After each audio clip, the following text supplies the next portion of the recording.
readers, reviewers, countrymen, lend us your ears.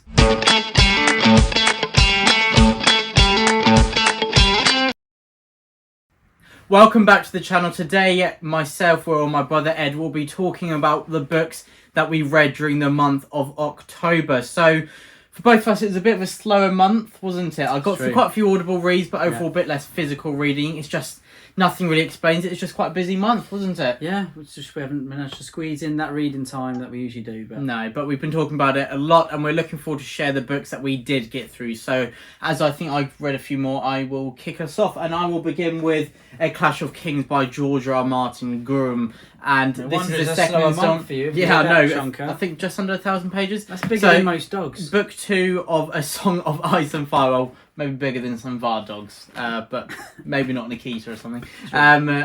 So bigger than some. So yes, this is book 2 of A Song of Ice and Fire, A Clash of Kings. I have never read A Song of Ice and Fire or watched it before this year, so I am rectifying that mistake, as I've been saying on this channel for a little while now. I loved A Game of Thrones. I preferred A Clash of Kings. So yes, the books are definitely the way to go, and I really enjoyed this. Absolutely fantastic array of characters. There's nothing I'm going to say that hasn't been said hundreds and thousands of times before by the millions of people that have enjoyed it. I couldn't quite get to billions. Might be exaggerating slightly. Millions isn't though, so that says a lot about how popular. Stop exaggerating. We love that joke, don't we? Yeah. You haven't said it about 20 times on the channel already. Oh, I haven't said it in about 1,000 years. Oh, exaggeration. But example 1. Exhibit A. Exhibit A. But yeah, that is A Clash of Kings by George R. Martin. So we've watched the first series, haven't we? So we go. Well, I've watched all of them, but you've watched the first series now. So we will be doing a chat soon about what we thought of the series versus the book. Yes. So we won't say any spoilers here. Exactly. One book I read, which was a recommendation from William. This is a book that he said I need to read. Was Science for the Girls by Pat Barker, and this is a book of Troy about the tale of Briseis. Who is kind of Achilles' slave woman. And it is breathtaking, this book. I think this is what everything that I hoped Song of Achilles would have been.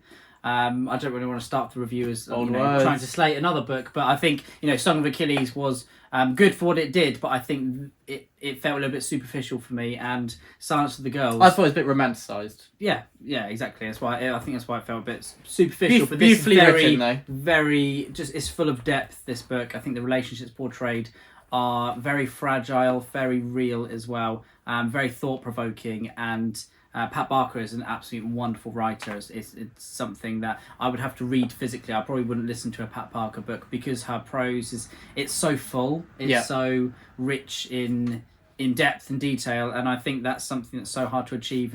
And she also really had an emotional streak throughout all of her writing. She just was able to captivate me within just a few words. And it is a very brutal story. It is, Briseis is a slave, and she is Achilles' slave in a world where she's just sitting practically on the beach of Troy for pretty much the whole book, but she's interacting with other people.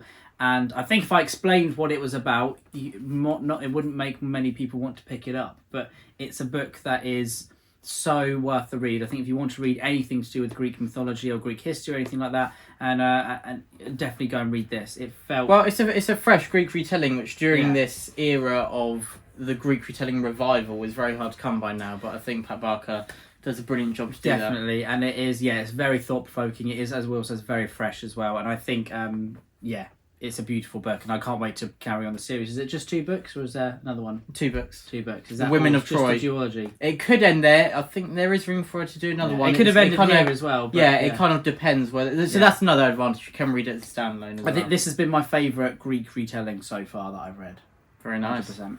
Next up, I have The Poppy War by Afcon. Book 1 of The Poppy War. Is it called The Poppy War? Yeah. Oops. But yeah, so this was the first installment of the trilogy. You read it not long ago and really enjoyed it, so I had to follow in your footsteps. It's funny because we actually did a vote, didn't we, on the channel, and Boudica won, but you've read this first. Which I know. Is actually pretty naughty, Will. It is quite naughty, but I'm doing I'm going to announce when I'm starting Boudica, because there's some people. You listened to this, didn't you? Yes, and there's some people who said that they Very funny, Ed. Yeah, very funny. There well, some people want to join in the read-along with Boudica, so I'm going to announce that every year when I start that. It'll be a much bigger thing. And we're going to do actual videos just on Boudica and the series, aren't we? Whereas we may not for the Poppy War. But yes, so I enjoyed this. I thought there's some great segments. I think the surrounding cast are really well done. There's a very funny mentor figure. Well, if you can call him a mentor. Really well done. Kind of, I think, gets a bit of inspiration from The Name of the Wind in that respect, but with a bit of a grittier, more brutal I think school. this book wears its influences on its sleeve. Yeah. It's giving homage instead of stealing. It's borrowing. Magpieing. She's going to give it back one day. But yeah, so the Poppy War, I thought this was enjoyable. There were some bits that I found a bit far-fetched. It's weird saying that when you're talking about fantasy, but it's a bit like, I think people love about Game of Thrones, that it's like, this is what would happen if dragons were alive. With this, it felt a bit too far-fetched that like the main characters beat someone in a martial arts fight who's been training for 12 years and she's been training for 2 months. It felt a bit like... Have you ever heard of The Chosen One? No, she is very clever, and I like how later on how she works into some of the more fantastical elements, I shall say. I really enjoyed that. I just didn't like how she just annihilates anyone just because she's the best. But as I said, the surrounding cast were really great. R.F. Kuang has a brilliant writing style. I think she's a fantastic writer, not actor. I'll be interested to see some acting, especially of this. I think it looked very good on the screen. But yes, the prose was brilliant. See, I managed to cover the mistake there. And you were very still nice. talking about it. Just got to highlight it. Own the mistake. But yeah, the Poppy War was still really enjoyable. I had some problems with it, but I'll definitely carry on with the series, and still a very entertaining read.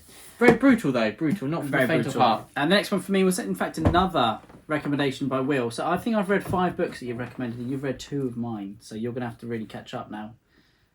It's true. Was The Wolf Den? Wait, what's the 5th? The Silmarillion. We Are the Dead. Gates of Fire. We Are the Dead. Not Gates of Fire. Sorry. We had Silmarillion. We Are the Dead. Rage Dragons. The Wolf Den. And Sons of Girls. So that's true. 5. You owe me big time. I owe you. You owe me a hat trick. I thought I gave you a good reading experience. Yeah, it was a good reading. Most of them, apart from the Silmarillion. I didn't say that loud. Oh no, it's on camera. You okay? I'm really sorry. No, come back. I did enjoy the Silmarillion. The Wolf Den by Elodie Harper is a book set in, I think it's around between 75 or 80 BC. 74 was AD. 80, there you go. I know literally niche about the book. How do I remember that? I don't know, but it's about Pompeii before, obviously, it got burnt to the ground. I hope, anyway. And it is the story of a group of slave prostitutes in a brothel. And it is... Not prostitutes, slave workers. Slave workers. Paid. They're slaves, so they're sex workers. They still get to keep some of their money, though. I guess. Yeah, maybe. Not a debate we're going to have yeah, right no.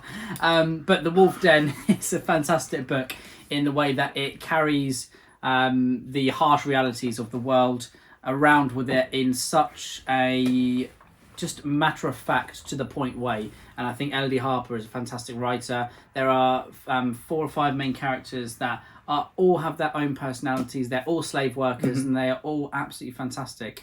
They're so interesting to read about them, and I love that Elodie Harper kind of trickles information about them, and immediately you like all of them for completely different reasons. And the plot felt a little bit it wasn't aimless. It was just a book that didn't have too much plot going on. It's not in an the epic beginning. story, is it? No, exactly. But I didn't care about it whatsoever. Character driven. I saw on Goodreads people saying, "Where's the plot?" But it really didn't bother me whatsoever, because I was living through the eyes of these characters, and their lives were just so interesting and so heartbreaking as well, that I just couldn't stop reading, and it was something that I really wanted to just read the next chapter. It's one of those books I was desperate to. I think Elodie Harper has a fantastic grasp of how to write characters as well. She really made you feel for them in all their different reasons as well. And it would be hard. I think it would be so easy for a writer to do this story a disservice, because obviously it's a very serious story. It's about slave workers working against their will in such a horrible environment. Well, it's hard to be respectful, isn't it? And it's not gratuitous at all. But it doesn't shy away from the horrors of what is shown either. No, and I think she's a very talented writer, and I cannot wait to read. Is it The House Behind the Door? The House with the Golden Door, which you you may understand from a reference by the end of book 1. Oh yeah, I know. So there we go. That is yours. And so before going on to another read that I have present, I'm going to do one that I've not got, and that is All Creatures Great and Small by James Herriot. Do the accent, Ed. James Herriot. There we go. It'll so be yes, a rare time. So yes, this is a completely different read. This is about a farmer in Yorkshire, in Darrowby. Darrowby, that's it. But it's in the Yorkshire county. Dales. Yeah, the Yorkshire Dales. And so yeah, he's not a farmer. He's a vet in the 30s. Well, he's a vet who trained in Edinburgh, and he's qualified, and he's looking for his first job, and he's given an offer to work in Darrowby for another veterinarian. And it is such a heartwarming story. It's basically a group of short stories that run chronologically, telling the story of when he arrived and how he came to grips with living there, meeting the people around there, and he just falls in love with this lifestyle, and it shows how passionate he is about the animals that he's looking after. And they're all true stories. So James Herriot, the vet, he wrote this book on stories that he wrote down about 30 years earlier. So I think he wrote it in the 60s, and obviously it's set in the 30s. So yeah, it is 30 years.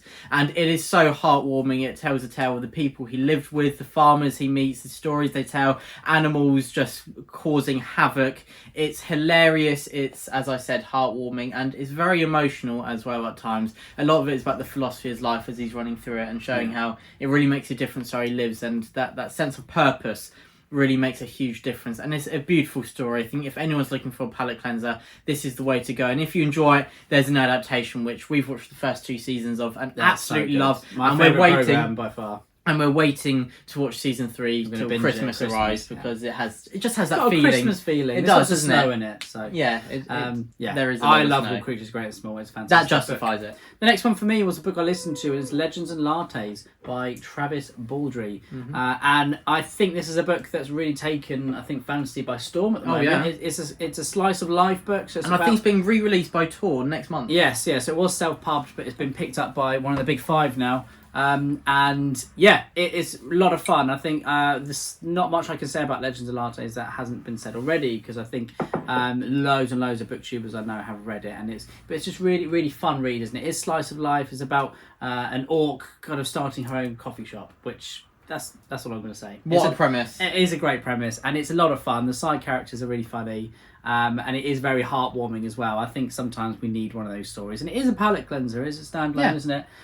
So I think if you're going to, you want to dive into something a little bit, feel good, then I definitely think Legends and Lattes should be near the top of your list, especially if you like fantasy. And it's not like over the top, and it's not too silly, is it? No, it is like just All Creatures Great and Small, but with fantasy. So I also read Legends and Lattes this month, and as you said, it's not silly. It just feels really weird because it's an orc making coffee, which makes it feel very strange, but very light-hearted as well. But she's really serious about it, which I love. She wants to get out of the life as a mercenary, and is starting up her own. I think her name is Viv. Yeah, which also for an orc, I was like, what? But I just love that. It's just a normal name for an orc who's great at killing people in her past, but now wants to set up a coffee shop. And that's what you really need to say, isn't it? It's been one of the most successful books of the fantasy releases of the year. Travis Baldry narrates his own book, and we love a book that's narrated by the author. Every single one I've listened to narrator of Will White's books, which has also been very successful. But yeah, every book we've listened to that is narrated by the author, we've really enjoyed, haven't we? I think it's because the author just knows exactly what they're aiming for in that section of the book, and how it evolves, the tone and atmosphere, how it really comes together. I just usually think they don't usually have quite the grasp on different characters. Like if Neil Gaiman reads his book, I love his narration voice, but I think his speech isn't as interesting as, say, if I listened to Stephen Pacey narrating the first that's very interesting. I think my favourite book by Neil Gaiman is Neverwhere, and I don't think he'd do a great job narrating that. No. But Ocean at the End of the Lane, there's a very small cast, and it was fantastic. I mean, I listened to Stardust, and I thought a narration beautiful, but he's got such a nice voice. He does, brilliant. But anyway, we're talking about Travis Baldry, who's also a great narrator. Yeah, he was. And that's what I was saying. Travis Baldry actually did have a good grasp of the characters as well, and made them all very distinguished from each other. Yes, and so that is the palate cleanser, Legends and Lattes, very successful. Even if you don't read fantasy, I'd highly recommend this, just as a funny palate cleanser, which is completely random. And another palate cleanser, we seem to like those this month, was one that I read was Agincourt by Bernard Cornwell. I've been desperate to read this for a while. I don't know why it's taken me so long, but it's appropriate that There's so many books out there. Read it during the month of October. Because? It was the 607th year anniversary since the Battle of Agincourt, where Henry V defeated the French. And we put a video of our little performance a few years ago of doing the St. Christmas Day speech. Yeah, we put a video up of William's performance doing St. Christmas You open Day. it. I did open it in a very poor way. We did that quite a few years ago, didn't we? We looked so young then, we don't we? We look so young. So young. I have to be young again, But I read Agincourt by Bernard Cornwell. It's a standalone, and I did not love it. Unfortunately, I think it was too similar to the Thomas of Hookton, the Grail Quest series, which I think is Bernard's weakest books by far.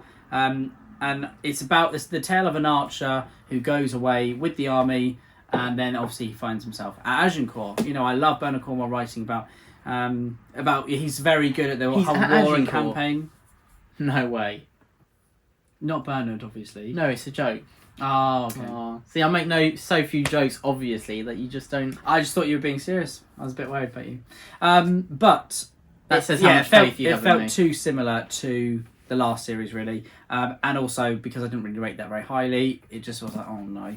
But also, he chose some really strange decisions, like this character has the voice of a saint in St. Crispin, or Crispinian, in his head, and I don't think it added too much to the story. It kind of took away from what it could have been. I think the beginning was good, but then it really petered off, and it was just felt a little bit templatey, which is a shame for a standalone as well. And I think he could have done it much better. And I still think even the battle at the end. There was a speech actually by Henry V, which was absolutely sublime. Was it a good speech? Fantastic. So it was a made-up speech? Yes, yeah, it was made up, and it was brilliant, fantastic. So I think that was my favourite bit. Maybe we need to film that next year. Well, maybe you should, Will. Maybe you should. But yeah, I think if you're going to read a Bernard Cornwell book, go read the Warlord Chronicles, because they're kind of fantasy-ish, but also they're some of the best writing and so original and unique that you will ever read. Agreed. Don't read this. The little aside there from Ed. Next up, I have some historical fiction as well, and it is A Time for Swords by Matthew Harphy. And did I have the same opinion about this as you did for Agincourt? I bet not. No, I didn't. Happy to say Matthew Harphy has delivered again. He's become one of those authors that I know when I pick postman. I was worried about you for a second, and now again. But he's one of those authors that is swiftly becoming an author that I really rely on. That I know when I pick up a book of his that it will be enjoyable. That it's going to be easy to get into, smooth prose, good characters. We love an engaging author you plot. can trust. Exactly, and it's a consistency element which is quite hard to find, really. But with Matthew Harphy, we have struck gold, haven't we? Yes. So I've read 3 of his Bernicia Chronicles now. Also Wolf of Wessex, and now there's 5 books. So this is book 1 of... Is it going to be a duology? A Time of Swords. Is it a duology? Or is there going to be book 3 now? There is book 2 out. I believe it's a trilogy. It's going to be a trilogy, I maybe. hope it's a trilogy. So this is book 1, and it's about the beginning of the Norse, the Viking threat on England. And of course, before you get into it, so it's about the raid on Lindisfarne. There was a raid before... But Lindisfarne is marked as the event that was the catalyst for the... spiraled out of control the Norse fear that was thrust upon England's shores. And so, this is very tense because our main figure is a monk and he is at Lindisfarne when it happens. A priest for Weiser. When it happens at Lindisfarne. And this is a bit of a homage to Magnificent Seven, as Matthew Harphy has said himself, where afterwards it's about trying to get a defence for a nearby village and... so what, the monks church. Are defending, or is it the Norse? Well, they were the Danes, weren't they? So. And the surrounding village. But also, obviously, because of the Lord, part of his duty is to look after the land. And did it work? I'm not going to say, am I? But yeah, this was very engaging. I really liked how they kind of get the group together and set up the defence of this little village and church.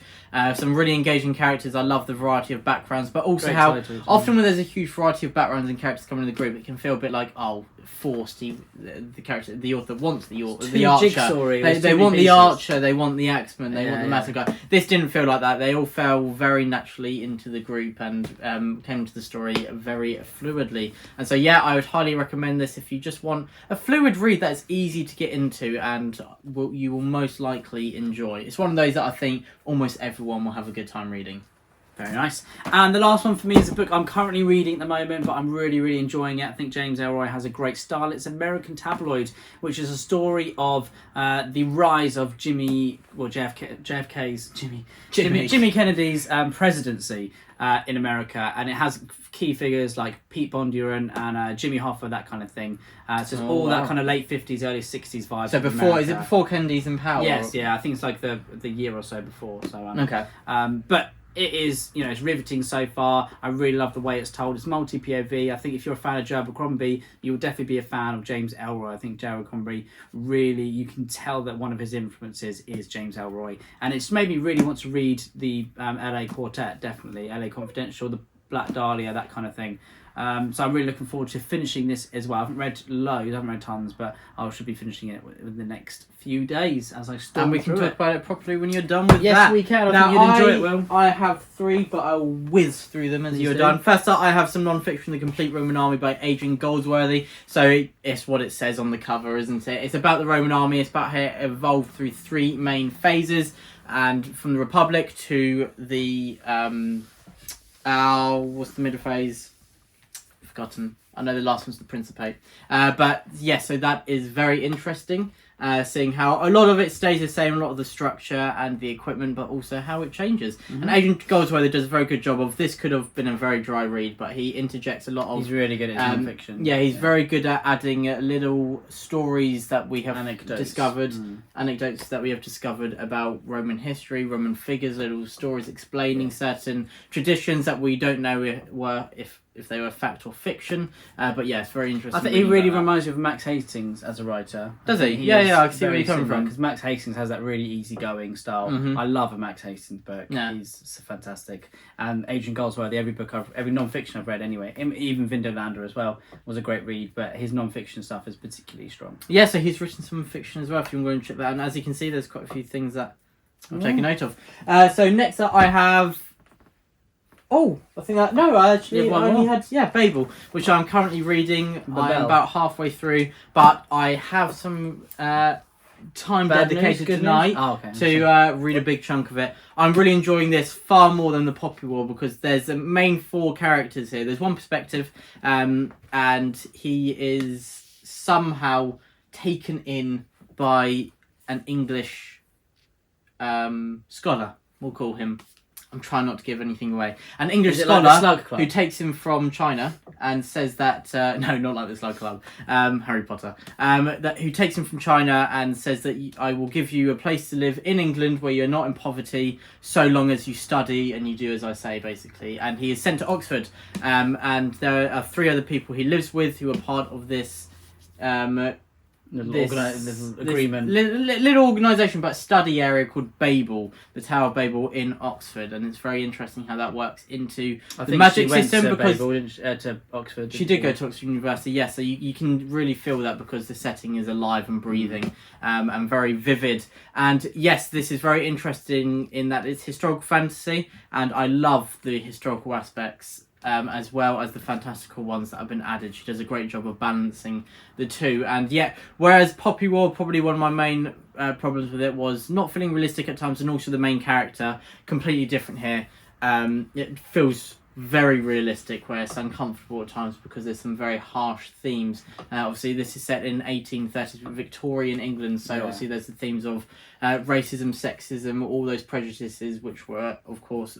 very prevalent, and especially in a country such as England, that at that time the British Empire and that those imperialistic values were dominating the hegemonic values. And so it's very interesting how Elra Cohen balances all these themes, and I'm really looking forward to carrying on.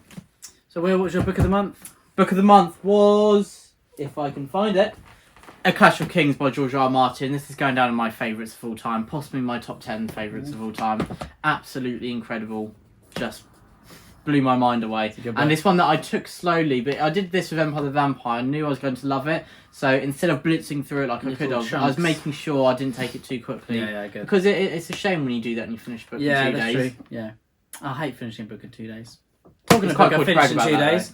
My book of the month is Silence of the Girls, Pat Barker. It's a book that will leave an impression on me for a long time. It was very close between this and The Wolf Den, but I think this had that emotional factor that really just really brought it out of me. So I think, yeah, and we love that's retellings. We do as well, but I also love the Roman retelling as well. But yeah, this is my book of the month, and I can't wait to read the next one.